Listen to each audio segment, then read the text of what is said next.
रतन टाटा एक ऐसा नाम जिसे सुनते ही दिल में गर्व और सम्मान की भावना जाग जाती है।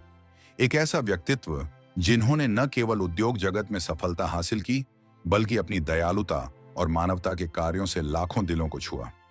लेकिन एक सवाल जो अब भी हर भारतीय के दिल में घर किए हुए है, इतने महान और प्रतिष्ठित इंसान को आखिर भारत रत्न क्यों नहीं मिला? रतन नवल टाटा का जन्म 28 दिसंबर 1937 को मुंबई में एक पारसी परिवार में हुआ। वे भारत के सबसे प्रतिष्ठित व्यापारिक घरानों में से एक टाटा परिवार के सदस्य थे।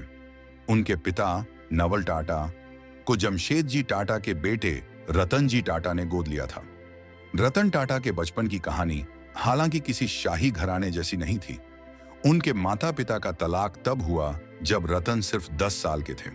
उनकी परवरिश उनकी दादी नवाजबाई टाटा ने की।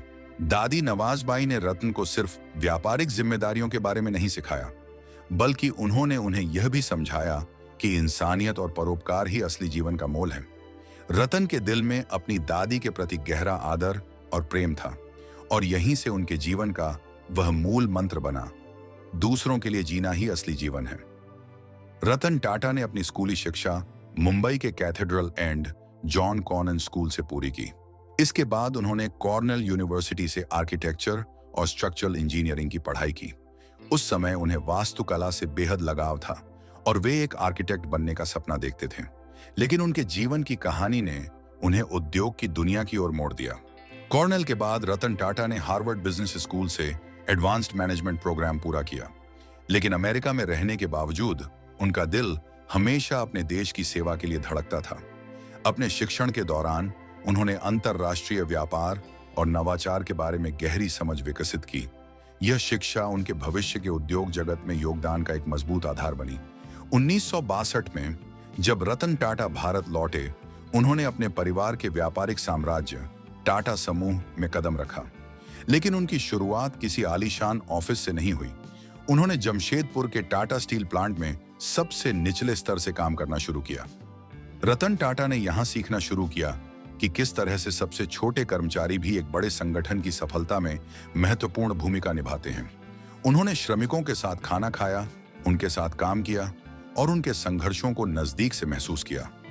रतन के लिए यह दौर उद्योग की बुनियादी सच्चाइयों को समझने का था। 1962 से लेकर 1991 तक रतन टाटा ने टाटा समूह के कई क्षेत्रों में काम किया और महत्वपूर्ण अनुभव हासिल किया।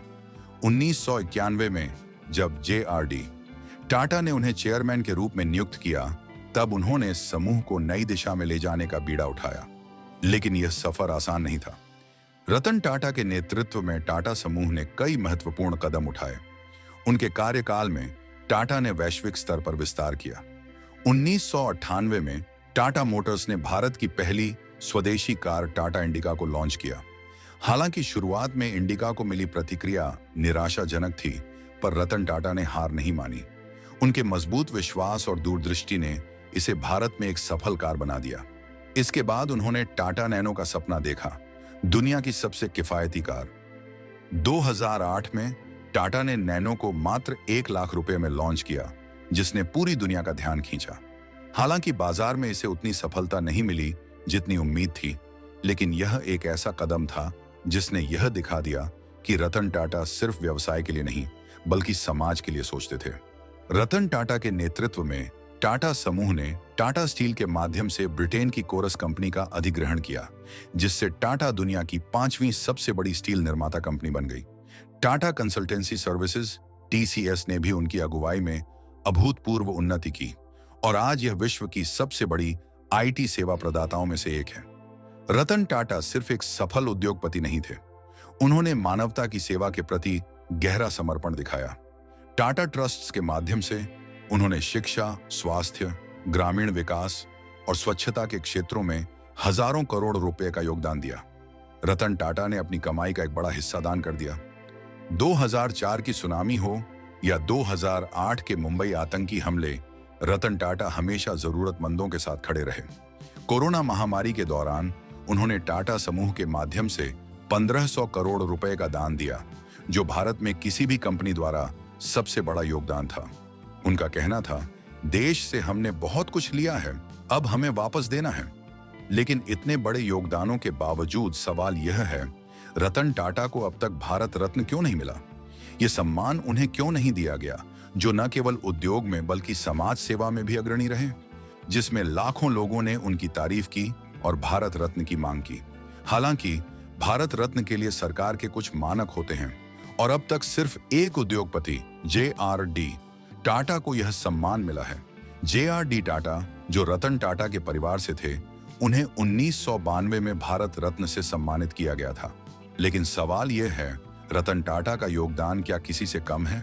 भारत रत्न न सही, लेकिन दुनिया भर में रतन टाटा को कई प्रतिष्ठित पुरस्कार मिले हैं। उन्हें यूनाइटेड किंगडम से order of the British Empire OBE से नवाजा गया। फ्रांस की सरकार ने उन्हें लीजन ऑफ ऑनर प्रदान किया। रतन टाटा का नाम हर जगह सम्मान से लिया जाता है, लेकिन हर भारतीय अब भी यही सोचता है कि उनके योगदानों को भारत में सबसे बड़ा सम्मान कब मिलेगा। रतन टाटा एक ऐसा नाम है जिसे लोग हमेशा गर्व से याद करेंगे, चाहे उन्हें भारत रत्न मिले या नहीं। उनके कार्यों की चमक कभी फीकी नहीं पड़ेगी। वे उन महान हस्तियों में से एक हैं जिनके विचार, उनका नेतृत्व और उनकी मानवता की भावना हमेशा प्रेरणा देते रहेंगे। क्या आपको लगता है कि रतन टाटा को भारत रत्न मिलना चाहिए? हमें नीचे कमेंट्स में अपनी राय बताएं और वीडियो को लाइक और शेयर जरूर करें।